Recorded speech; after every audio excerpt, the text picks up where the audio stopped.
Well, hello, my friends. Welcome back to Embrace the Question.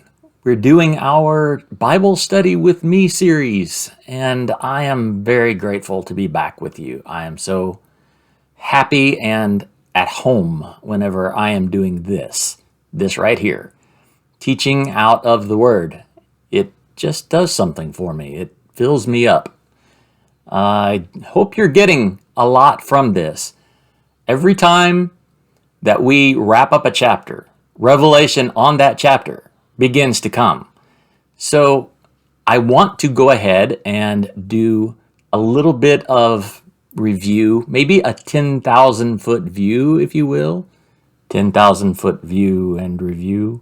If you haven't been on this journey with us for long, or if you have just tuned in, please consider subscribing and continuing along with us. Would love to have you, would love to hear your inputs, and I'm always reading the points that I missed in the comments, which are fantastic. So keep it up, and let's talk now about Genesis. We're on Genesis 13, but we've just come out of Genesis 12, obviously, and that's where the story of Abraham, or Abram, starts. What's interesting about that is that, here's the 10,000 foot view, is that we've seen what's gone on with creation.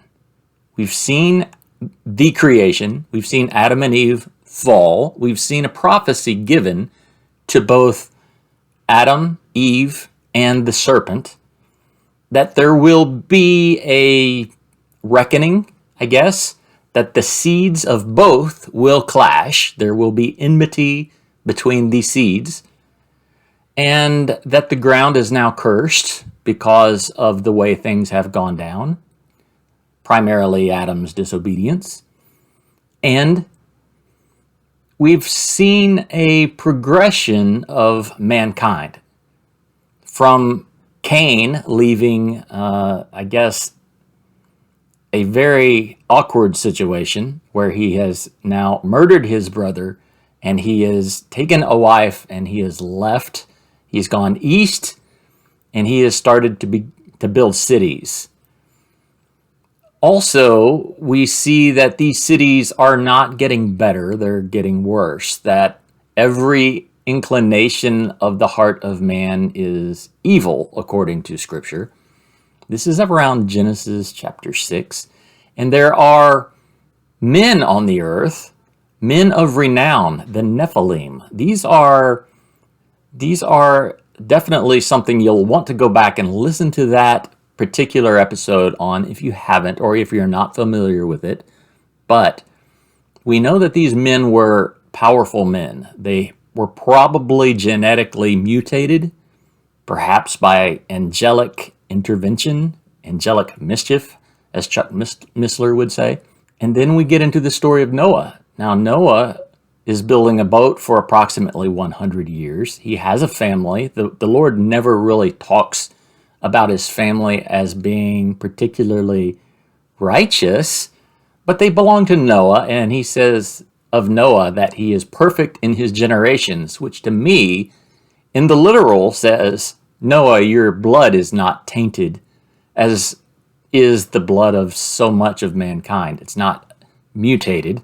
It's not been tampered with. And you trust me. So I'm going to do a thing. I'm going to have you build a boat, and we are going to start over with you, your 3 sons, and your 3 sons' wives, you and your wife, and a bunch of animals. So we have the story of Noah and the ark, and soon thereafter we find that things still haven't changed. Noah gets off of the ark. He has planted a vineyard, and we see the same thing play out that we saw in Genesis chapter 1, 2, and 3, where there's a garden, there's a tree, Eve eats of the tree, things go downhill. Same thing. We have Noah, he plants a vineyard, he drinks of the fruit of the vine, he gets drunk, He is somehow accosted or disrespected, dishonored, certainly, by his son Ham. And we have, instead of the ground being cursed, we have cursed be Canaan, okay, the son of Ham. So we have the same thing happening. And we have a promise from God set in as a rainbow, the promise of, I will never deal with this problem in the same way again. Okay? That almost catches us up. But now we have a guy in Abram who is really the beginning of God's reconciliation story. That whole promise to Eve that your seed will overcome the seed of the serpent. Well, this is the start of that plan. This man named Abram. So when we go back to Genesis 12, I believe it's 12:2, and we can take a look. Indeed, Genesis 12:2, and I will make of you a great nation, and I will bless you, and I will make your name great. And we talked about how Abram, who's coming from a place of no name, and how God can make your name great. What's interesting about that is that we've had a group of people called the Nephilim who were men of renown, men of great name. They had a name in the earth. They obviously were destroyed in the flood. But then we have, after the flood, the settling of this man named Nimrod's people. And they're building a tower in order to make for themselves a name. And God says, no, that is not how you're going to do it. You will not be making your own name. It takes God to do that. So he confused the language and dispersed them in their rebellion, so to speak, because they were not being fruitful and multiplying in the earth. They were trying to thwart any future plans that God might have to flood the earth, right? So they were trying to build a name, and now here comes Abram, and God says, you, I'm going to make you a name, Abram. And we know later that he actually does. He creates for Abram a new name. Does the same for Sarai. What does that tell us? It tells us that to God, in order to be all that you need to be for him in his kingdom, in order to take ground, in order to be, have dominion, I should say. Let's say it like that. In order to have dominion, you have to understand your identity. Okay? This whole thing about name is important to God. And he is starting the story of Abram out with a promise of, I'm going to make for you a new name, a great name. We will see that repeated.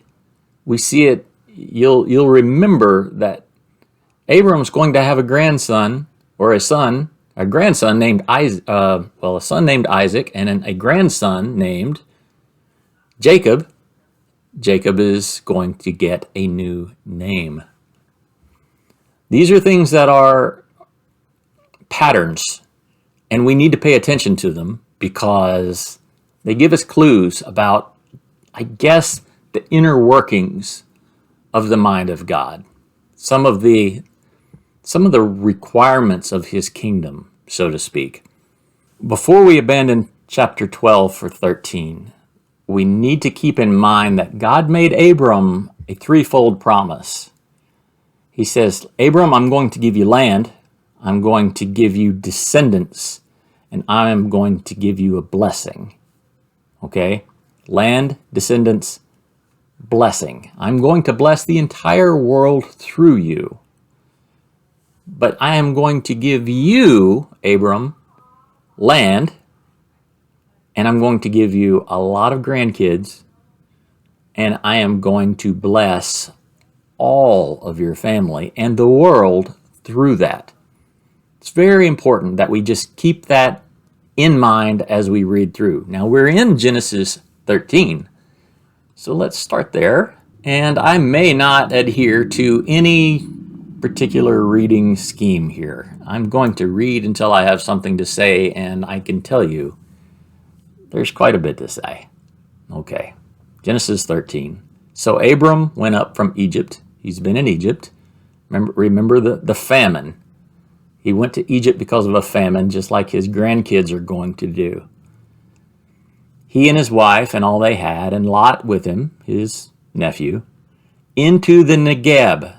If yours doesn't read Negeb, you might underline the word Negeb because it's confusing. If you're paying attention, it's confusing. The King James reads, into the south. Okay? The south of Egypt is into the Sudan, into the center of Africa. We don't want to go south from Egypt. It's not really into the south. What it's talking about is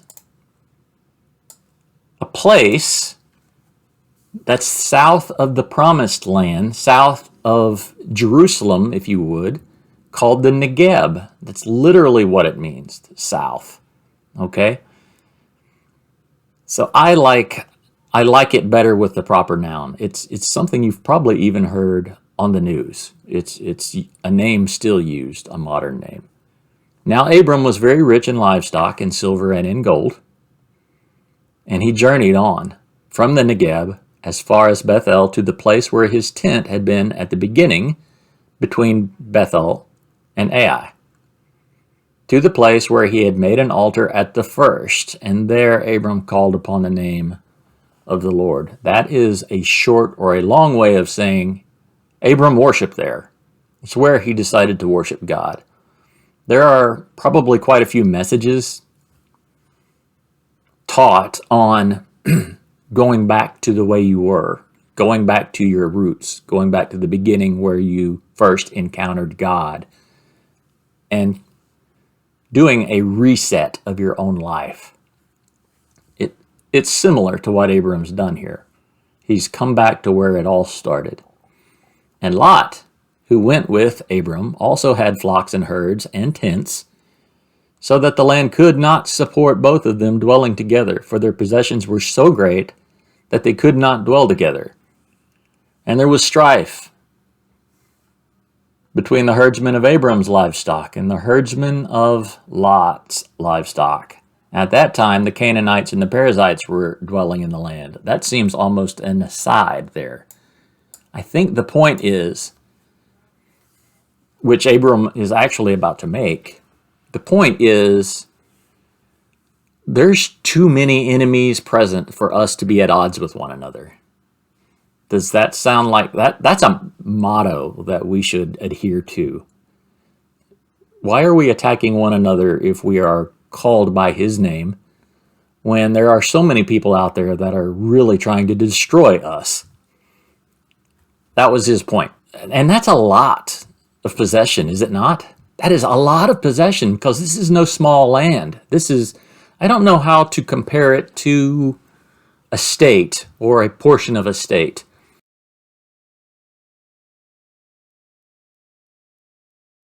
I'm guessing that this was a lot of people with a lot of livestock if they're cramped like this. Okay?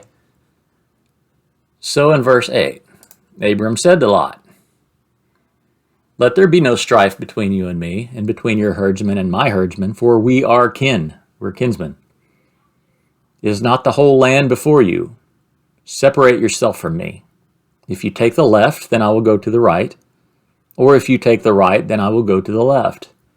And Lot lifted up his eyes and saw that the Jordan Valley was well watered everywhere, like the garden of the Lord, like that land of Egypt. We talked about that last week. In the direction of Zoar. This was before the Lord destroyed Sodom and Gomorrah. So Lot chose for himself all the Jordan Valley, and Lot journeyed east Thus they separated from each other. And Abram settled in the land of Canaan, while Lot settled among the cities of the valley and moved his tent as far as Sodom. Okay. Most of us, I think, have some experience with this story, some recollection of it. And it's always a little bit more dramatic on the felt board in Sunday school, where you've got the little Lot figure on the one side and the little Abraham figure on the other. And inevitably, somebody's drawn like this place that looks like the Garden of Eden on Lot's side and this place that looks like the Gobi Desert on Abram's side. Probably not quite like that, but let's just say that Lot took the good side. He took the good-looking side, but so did all of the descendants of Nimrod. All of the fallen mindset folks have already gravitated to the place where it's easiest to make a living. Okay, that would be the fertile areas of the Jordan. All right, now the men of Sodom were wicked, great sinners against the Lord. The Lord said to Abram, after Lot had separated from him, "Lift up your eyes and look from the place where you are, northward and southward and eastward and westward. For all the land that you see I will give you, and to your offspring forever. I will make your offspring as the dust of the earth, so that if one can count the dust of the earth, your offspring also can be counted. Arise, walk through the length and the breadth of the land, for I will give it to you." So Abram moved his tent and came and settled by the oaks of Mamre, which are at Hebron, and there he built an altar to the Lord. Okay, he's reestablishing his place of worship. There's a little bit going on here, if you're paying attention, with the promises. And that is, God is giving Abram a very limited place of land. He says, look to the north, south, east, and west, and that's what I'm going to give you. Let's assume that there's no pollution, which there would not have been, and that Abram could see 40 miles in every direction. Okay, that's an 80-mile square. That's a good-sized ranch, wouldn't you say? But now what did he say? I'm going to make your offspring as the dust of the earth. And he's going to repeat this promise as we go. He's going to later say, I'm going to make your offspring as the sands of the sea, or even the stars of the sky. And I want to talk a little bit more about that when we get there. But what we're having here is a little bit of a mix, and I don't know, I wonder if Abram has picked up on it. Abram, I'm giving you an acre of land, but I'm giving you 10,000 kids. That would be the equivalent. I'm giving you an acre of land, but I'm giving you 10,000 kids. I wonder if that occurred to Abram. This is a pretty good size piece of land, Lord, but what you're promising me in descendants can't be counted. So Abram perhaps was able to reason, and I don't know if maybe he had some conversations with God that aren't recorded here. Lord, could you explain this? Because as much land as you're giving me here, it doesn't sound like there's going to be quite enough. I mean, these guys over here past, perhaps where I've come from, maybe Egypt.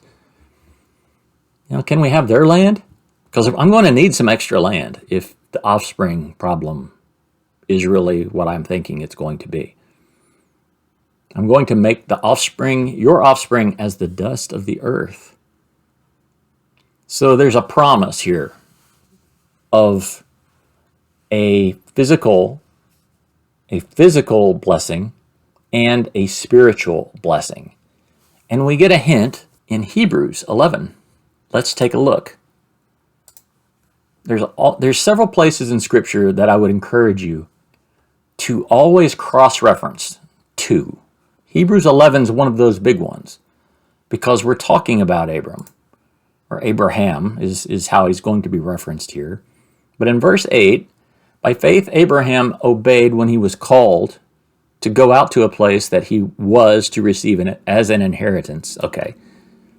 It'd help if I could read smoothly. He's called to go out to a place that he was to receive as an inheritance. And he went out not knowing where he was going. And by faith he went to live in the land of promise as in a foreign land, living in tents with Isaac and Jacob, heirs with him of the same promise. For he was looking, here we go, he was looking forward to the city that has no foundations, or that has foundations, whose designer and builder is God. He's looking for something he's never seen before. And I believe the implication here is that he was looking for a spiritual reward, perhaps even to materialize in the physical realm. Okay? Something that could house his kids that were going to number the dust of the earth. Right? He was looking for something miraculous. He didn't find it. There's one more passage that we need to look at before we close this. And that's out of Acts. And you're going to know who is giving this speech. This is Stephen, the first martyr. The stoning of Stephen. This is him. This is part of the speech that gets him killed. Okay? And Stephen is talking to the high priest. And Stephen says, brothers and fathers, hear me. The glory of God appeared to our father Abraham when he was in Mesopotamia, before he lived in Haran, which is, by the way, in Syria, and said to him, go out from your land and from your kindred, and go into the land that I will show you. Then he went out from the land of the Chaldeans and lived in Haran, and after his father died, God removed him from there into his land, into this land, in which you are now living. Yet he gave him no inheritance in it, not even a foot's length, but promised to give it to him as a possession, and to his offspring after him, though he had no child. And God spoke to this effect, that his offspring would be sojourners in a land belonging to others, who would enslave them and afflict them 400 years.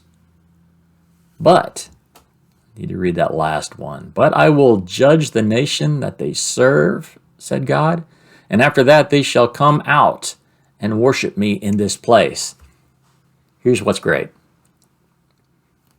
I don't know if you're getting this, but I got this perhaps for the first time when I'm studying this. There's an eschatological flavor to this that states that, I mean, maybe some of you guys have the little sticker on the back of your windshield, or the back windshield of your car that says, not of this world.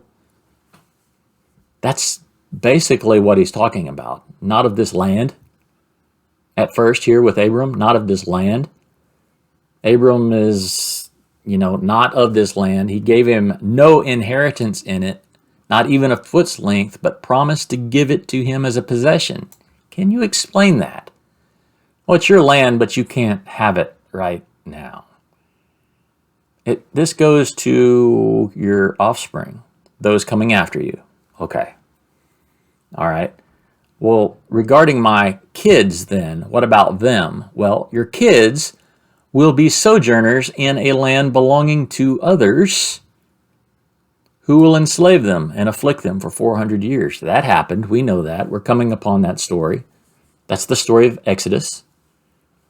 But again, Abram's kids are spiritual in nature, not just blood lineage.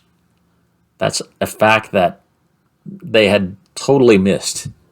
Many of the Jews had completely missed that in Jesus' day, and perhaps still do. What we're talking about, though, is a spiritual lineage that is joined through the Abrahamic line of faith, by faith. By faith, we are sons of Abraham. Okay? But all of us that have that faith and are sons of Abraham, because he's the father of our faith, we live in a land. We are sojourners in a land belonging to others. Any of you guys there? Does the news grieve you every day? Why? Why would it? Because we are enslaved in a land that, although promised to us, we don't get it right now. Now, it's not come full circle yet. And that was the same thing he was saying to Abram. It's the same thing that Stephen was trying to explain to the Jews over 1,000 years later. And it's something that we can pay attention to today because we are still related to Abraham by faith. We are living in a world, but we are not of this world. Okay? We're neck deep in the promise of God. He is doing a thing to redeem. Through Genesis 13, he is well now into his promise to redeem humanity through faith. That's the key. Faith is going to be the redeeming quality that he's going to employ, not brute force. See, sometimes I wonder if his resolution to the evil on the earth before Noah, I wonder if he resolved that situation by complete destruction to satisfy us, to let us know that doesn't work. There has to be another way. Has to be a different solution, or else no flesh would be saved, right? I think that's mentioned later. All right, well, that was it. That's all of Genesis 13. I sure appreciate you guys going on this little journey through Scripture with me. This is awesome. I just really love and appreciate all of you guys. If you need anything, you can get me through, I think, everything that's in the notes below. And I wish you a blessed week. Peace.